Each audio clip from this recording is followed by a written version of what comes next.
예, 오늘은 우리가 올해를 마무리하는 마지막 달 12월의 두 번째 주로 맞이합니다. 지난주에 이어서 오늘은 우리가 용서의 주제를 가지고 말씀을 함께 나누고자 합니다. 성경에 등장하는 인물들 중에서 가장 많은 사람들이 호감을 가지고 있는 사람들을 꼽으라 한다면 아마 믿음의 영웅들이 손꼽힐 것입니다. 그런데 제가 장담하는 것은 그들 중에 분명히 요셉도 포함될 것이다 라는 것입니다. 한번 여러분들께 여쭤보겠습니다. 여러분 요셉을 좋아하십니까? 몰라서 대답이 없으신 건 아니죠? 예, 믿음의 여정을 살았던 요셉, 참 많은 사람들에게 귀감이 되고 본이 되는 그런 사람입니다. 그런데 내가 좋아한다고 해서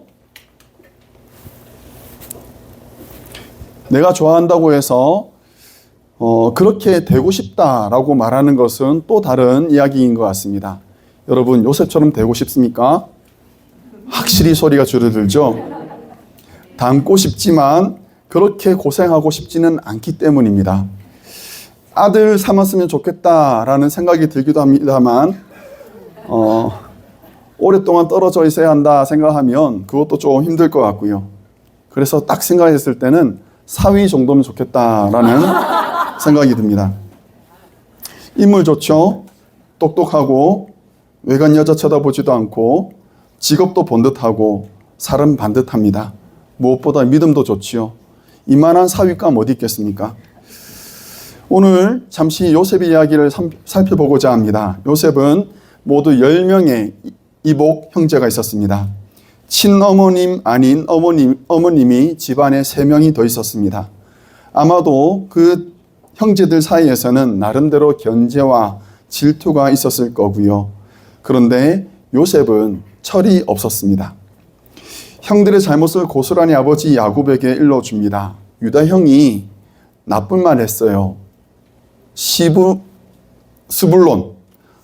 형이 시므온이 나올 거를 스불론을 나왔습니다. 상관없는데 그렇죠?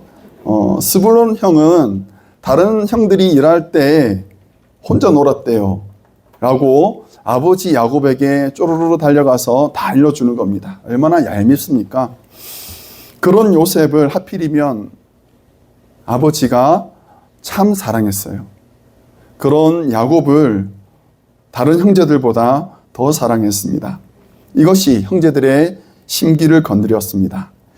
37장 4절에 보면 성경이 이렇게 말합니다. 그의 형들이 아버지가 형들보다 그를 더 사랑함을 보고 그를 미워하여 그에게 편안하게 말할 수 없었더라.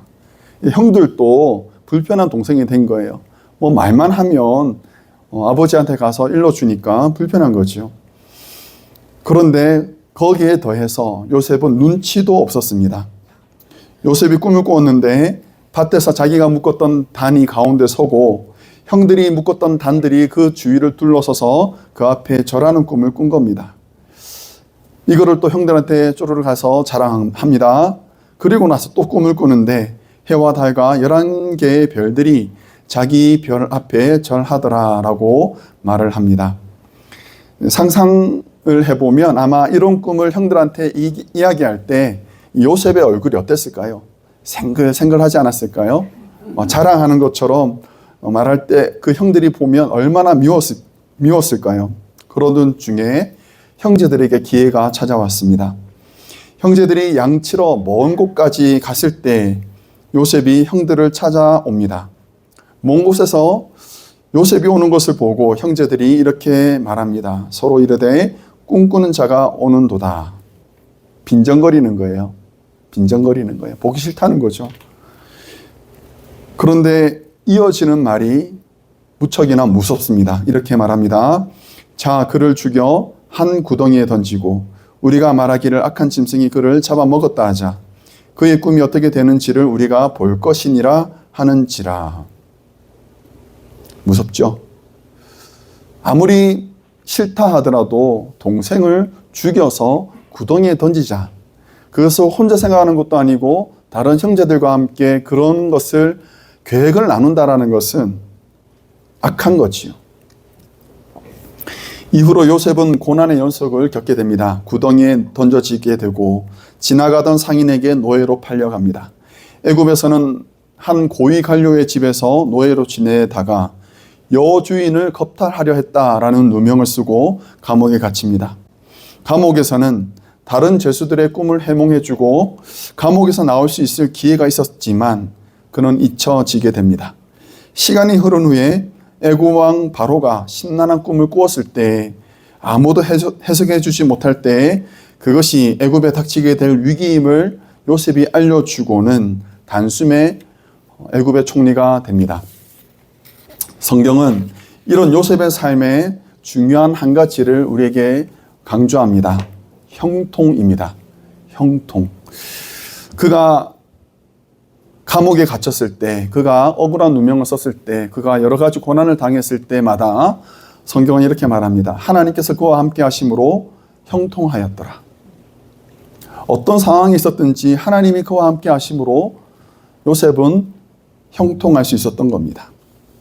그래서 성경을 읽다 보면 온갖 고난을 당하면서도 흔들리지 않고 꿋꿋하게 믿음으로 반듯하게 서 있는 우직한 사람으로 우리는 요셉을 알고 있습니다. 상처받지 않고 아파하지도 않는 그런 믿음의 용사처럼 보이기도 합니다. 지금 당장 살아남기 위해 요셉은 그런 감정, 아파하고 힘들어할 감정을 돌아볼 요지가 없었기 때문입니다. 신약에서는 사도 바울이 그런 사람이었습니다. 이렇게 그가 말을 합니다.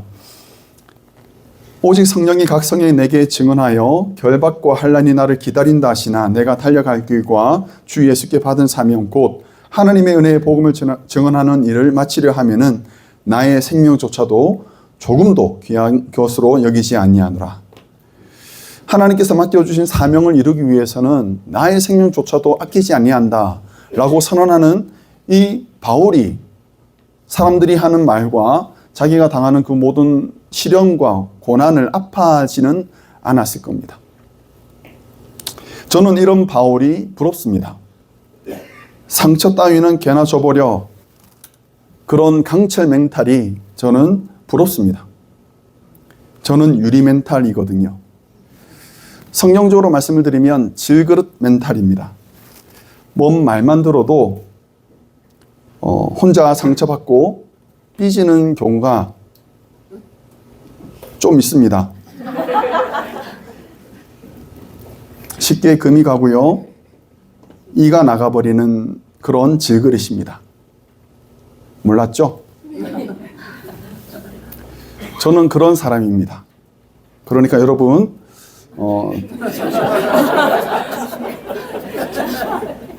오냐 해주셔야 됩니다. 잘한다. 저만 그럴까요? 저만 질그릇입니까? 여기 계시는 분들도 그렇지 않습니까?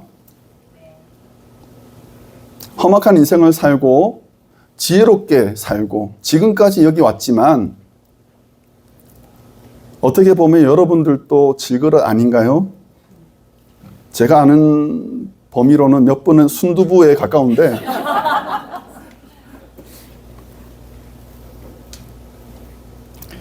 요셉도 우리와 같이 연약한 사람이었습니다. 자기 감정을 돌아보지 않았던 것이지 상처를 받지 않은 것은 아니었습니다. 그것을 확인할 수 있는 순간이 바로 형들을 만났을 때였습니다. 그는 총리였고 형들은 가나안에 있었기 때문에 만날 일이 없었어요. 그런데 가나안에 그 지역에 심각한 가뭄이 들었습니다. 가나안에서 요셉의 형들이 음식을 구하려고 애굽까지 찾아옵니다. 애굽에 찾아온 형들을 한눈에 알아보았던 요셉은요, 자기의 정체는 감춘 채 형제들을 너희들이 정탐꾼이 아니냐, 우리의 것을 가져가려고 찾아온 것 아니냐라고 추궁하면서 3일을 가둡니다. 애굽의 총리가 된 요셉을 알아보지 못했던 형들은요, 요셉 앞에서 자기들끼리 히브리어로 이렇게 말합니다. 그들이 서로 말하되 우리가 아우의 일로 말미암아 범죄하였도다. 그가 우리에게 애걸할 때 그 마음의 괴로움을 보고도 듣지 아니하였으므로 이 괴로움이 우리에게 임하도다. 눈에 선하게 그려지잖아요. 약 20년 전의 일입니다. 그래도 구덩이에 빠져서 살려달라고 애걸복걸하고 있는 동생 요셉을 보면서도 요셉을 도와주지도 않고 마음을 헤아려 주지도 않고 외면하고 냉혹하게 그 동생을 상인에게 돈 주고 팔아버리는 그런 일들을 형제들이 공통된 기억으로 가지고 있었던 거예요.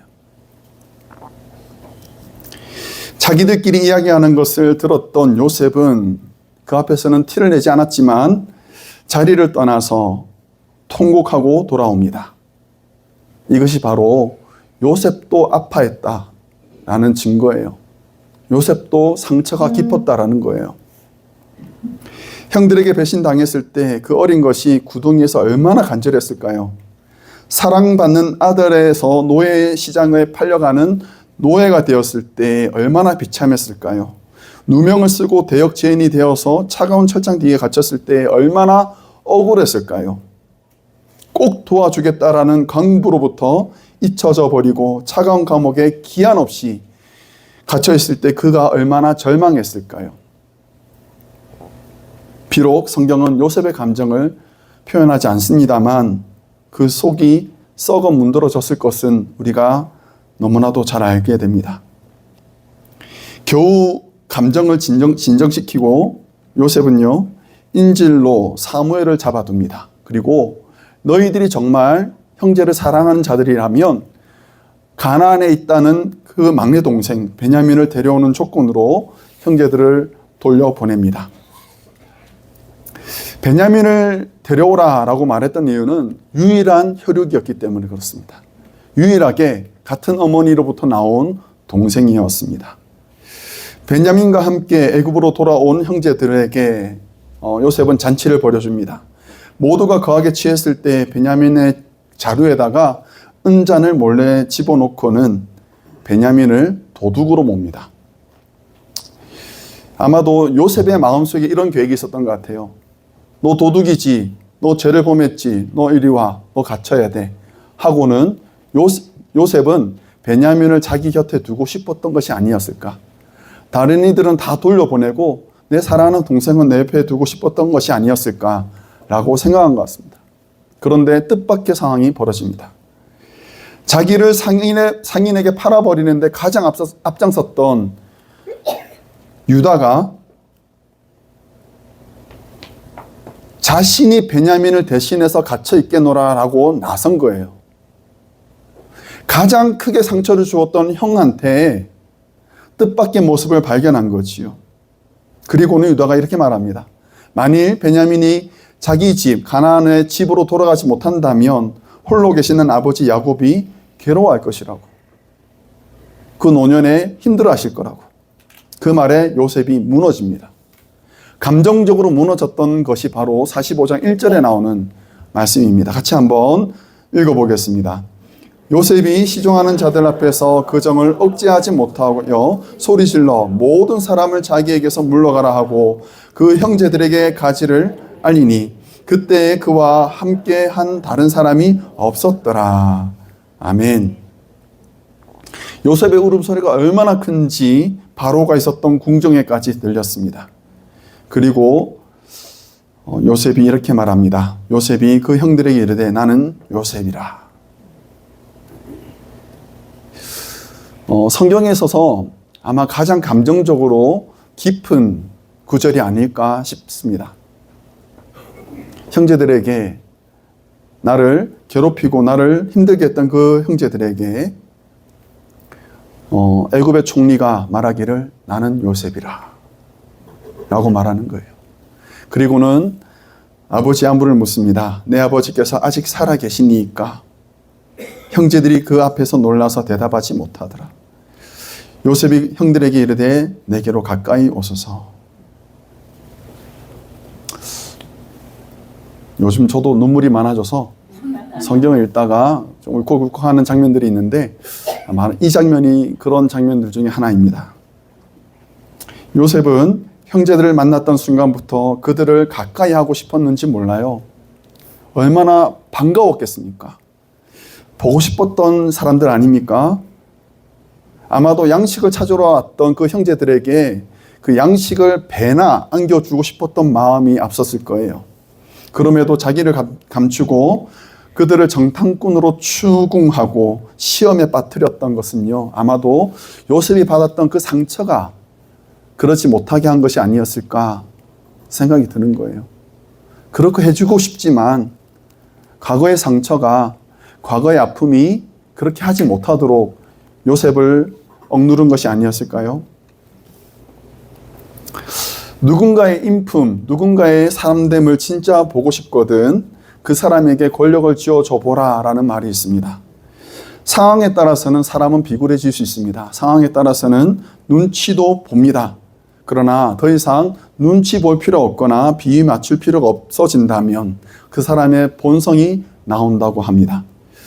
애굽의 총리였고 나라의 국간을 책임지는 사람으로 요셉은 모든 권력과 힘을 가지고 있는 사람입니다. 자기 말 한마디로 누군가를 굶겨 죽일 수도 있는 그런 힘을 가진 사람입니다. 원하는 것은 무엇이든지 이룰 수 있었습니다. 그런데 요셉은요, 복수하기보다는 용서하기를 선택했습니다. 요셉은 복수할 수 있는 힘과 권능을 가지고 있었습니다. 그런데 그는 용서를 선택했습니다. 어떻게 그렇게 할 수 있었을까? 요셉이 대답한 데에서 그 힌트를 얻을 수가 있습니다. 4절 하반절인데요. 4절 하반절부터 5절까지 함께 읽어보겠습니다. 나는 당신들의 아우 요셉이니 당신들이 애굽의 판자라. 당신들이 나를 이곳에 팔았다고 해서 근심하지 마소서, 한탄하지 마소서. 하나님이 생명을 구원하시려고 나를 당신들보다 먼저 보내셨나이다. 아멘. 형제들이 아마 깜짝 놀랐을 거예요. 분명히 자신들이 죽였다라고 생각했던, 자신들이 팔아버렸다라고 생각했던 요셉이 살아있다는 것에 먼저 놀랐을 거고, 그 요셉이 애굽의 총리가 되어서 자기들 앞에 서 있다라는 것에 또 놀랐을 거고, 그 애굽의 총리가 자기들이 예전에 했던 그 죄를 알고 있다라는 것을, 아직도 기억하고 있다라는 것을 알고 아마 가슴이 철렁 내려앉았을 거예요. 그런데 요셉은요, 자기의 상황을 자기가 볼 수 있는 시점에서 바라보지 않고 하나님의 관점에서 지금 상황을 바라보고 있습니다. 형제들이 자기를 팔아버리고 애굽에서 노예로, 죄인으로 지내다가 갑작스럽게 자기가 총리가 된 것은 생명을 구원하시려고 자기를 형제들보다 먼저 애굽에 보내신 것이다 라고 보았던 겁니다. 만일 요셉이 자기 개인적인 차원에서 이 상황을 이해한다면 가만두지 않았을 겁니다. 복수하고 싶은 마음이 왜 없었겠습니까? 어떻게든지 죄목을 달아서 그들을 감옥에 가두었을 겁니다. 그래도 분이 안 풀리겠죠. 그런데 요셉은요, 하나님의 시선으로 지금 상황을 바라보고 자기가 겪었던 고난과 상처를 하나님의 관점으로 이해할 수 있었던 것입니다. 형제들이 자신을 팔아넘겼지만 하나님의 관점에서는 하나님이 먼저 보내신 겁니다. 영적인 시야가 열린 것입니다. 보이는 것만 보는 것이 아니라 보이지 않으시는 하나님께서 일하시는 것을 요셉은 보았던 것입니다. 우리 인생에서 하나님께서 관여하실 때가 많습니다. 그런데 하나님께서 관여하시면 이해가 되지 않을 때가 많아요. 예수님께서 제자들과 함께 길을 가시던 중에 한 맹인을 발견하게 됩니다. 제자들이 그 맹인을 보고 묻습니다. 랍비여, 이 사람이 맹인으로 난 것은 누구의 죄로 인함이니까? 자기니까 그 부모니까? 분명 내가 아픈 것은, 이 사람이 아픈 것은 누구의 죄로 말미암아 이루어진 것이다 라고 생각한 것입니다. 자식이 그렇게 된 것은 부모 탓인 것 같아서 부모는 하염없이 미안할 것이고요. 자기의 장애가 불공평한 것 같아서 아마 이 맹인은 세상을 원망하며 지냈을 것입니다. 그런데 예수님의 대답은 달랐습니다. 예수님께서 말씀하십니다. 예수께서 대답하시되 이 사람이나 그 부모의 죄로 인한 것이 아니라 그에게서 하나님이 하시는 일을 나타내고자 하심이라. 하나님 왜 하필이면 접니까? 왜 나에게 이런 병을 주셨습니까? 왜 하필이면 지금입니까? 왜 하필이면 우리 집입니까? 왜 하필이면 내가 사랑하는 사람에게 이런 고초와 어려움을 주십니까? 도무지 이해할 수 없습니다. 왜 이렇게 억울한 일을 당하게 하셨는지. 사랑하는 성도 여러분, 그런데 저도 여러분들이 당하는 고난과 고초가 왜 임했는지는 모르겠습니다. 그렇지만 한 가지 분명한 것은 여러분들이 당하는 고난과 고초로 말미암아 하나님은 영광 받으실 것이다라는 것입니다. 비록 이해는 되지 않습니다만 하나님께서는 어떻게든지 간에 여러분의 인생과 삶을 통하여서 영광 받으실 거예요. 하나님은 그렇게 하실 수 있는 분이고 하나님은 결국에는 이루실 것입니다. 그 시간 동안 우리가 시험에 들지 않거나 상처를 조금이라도 덜 받기 위해서는 여러분 하나님의 관점을 가지셔야 됩니다. 하나님의 시각으로 우리의 상황을 이해할 수 있는 영적 안목이 열려야 되는 거예요. 그러면 선을 선택할 수 있습니다. 그러면 용서를 선택할 수 있습니다. 오늘 말씀을 마치기 전에 용서 후에 화해가 어떻게 따라오는지를 잠시 살펴보겠습니다. 분명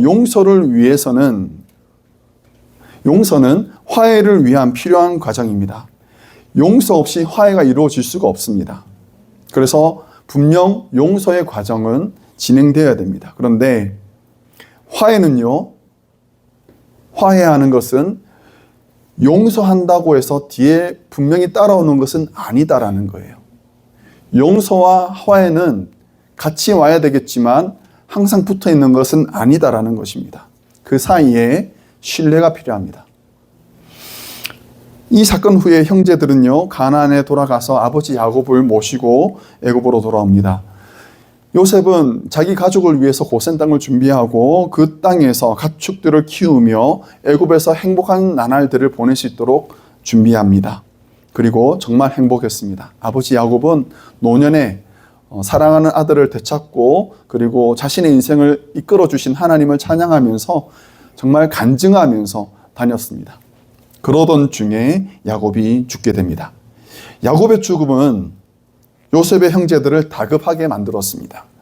아버지가 안 계시니까 혹시 요셉이 자기들의 죄를 기억하고 복수하지 않을까라는 두려움이 생겼던 거예요. 그래서 사람을 요셉에게 보냅니다. 그리고 아버지 야곱의 유언에 이런 말이 있다라고 말을 전해줍니다. 이렇게 말합니다. 너의 형들이 너에게 악을 행하였을지라도 이제 바라건대 그들의 허물과 죄를 용서하라 하셨나니 당신 아버지의 하나님의 종들인 우리의 죄를 이제 용서하소서라고 말을 합니다. 이 말의 진위는 알 수 없습니다. 왜냐하면 야곱의 유언에 이 말이 있었는지를 우리가 확인할 수 없기 때문에 그렇습니다. 혹 개인적으로 전해줬을 수도 있죠. 요셉은 듣지 못했을 거고 진짜인지 아닌지는 알 수 없습니다만 이 말을 듣던 요셉의 마음은 어땠을까? 또 한번 무너지지 않았을까라고 생각이 드는 겁니다. 요셉은 이미 창세기 45장에서 용서했습니다. 형들을 끌어안고 눈물 흘리며 입을 맞추고 사랑했고 그들을 품어주고 그들을 위해서 공간을 마련해주고 살 수 있는 여건을 다 만들어 주었습니다. 용서해 준 겁니다. 용서해 주었어요. 마음을 다 풀어 주었습니다. 그런데 문제는 이 형들이 그 용서를 온전히 받아들이지 못했다라는 거예요. 이해가 되지 않죠? 얼마나 답답합니까? 용서를 해주었는데 용서를 받지 못하는 그런 상황입니다. 죄가 이렇게 무섭습니다.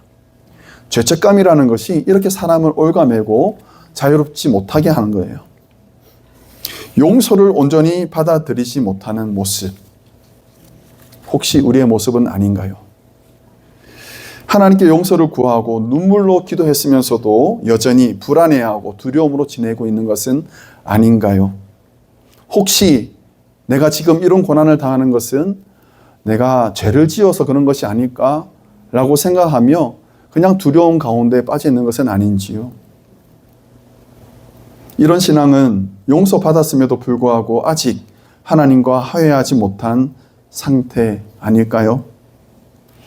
하나님과 화해하셔야 됩니다. 하나님과 샬롬을 이루셔야 합니다. 명심하시기 바랍니다. 하나님은 우리의 죄를 잊으셨습니다. 동이 서에서 먼 것 같이 우리의 죄를 멀리 옮기셨다라고 말씀을 합니다.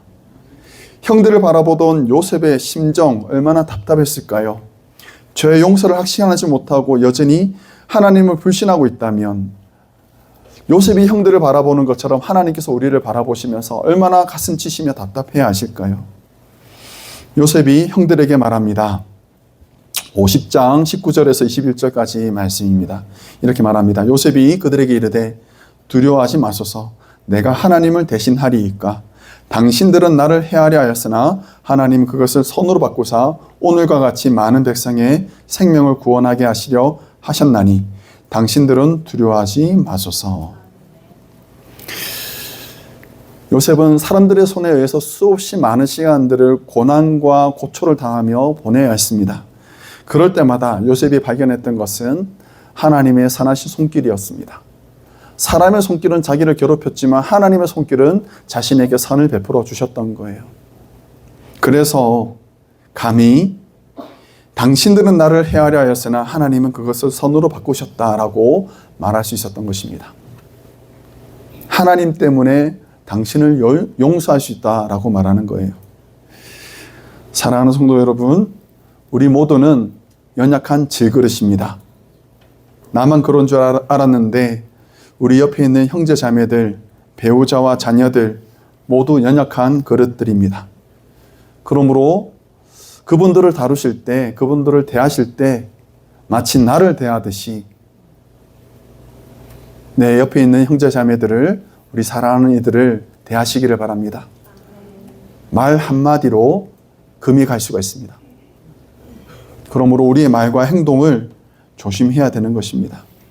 지금 우리의 상처와 눈물은 쓰리고 아프지만 이것 또한 하나님께 영광을 돌리기 위함인 줄 우리는 압니다. 선으로 바꾸기 위해서 하나님께서 보이지 않는 손길로 우리의 상처를 어루만져 주실 것입니다. 그러기 위해서는 복수가 아니라 용서를 선택하셔야 합니다. 악에게 지지 말고 선으로 악을 이기시기 바랍니다. 마지막으로 성경 한 구절 함께 우리 합독하고 말씀을 마치겠습니다. 골로새서 3장 13절입니다. 누가 네게 혐의가 있거든 서로 용납하여 피차 용서하되 주께서 너희를 용서하신 것 같이 너희도 그리하고. 아멘.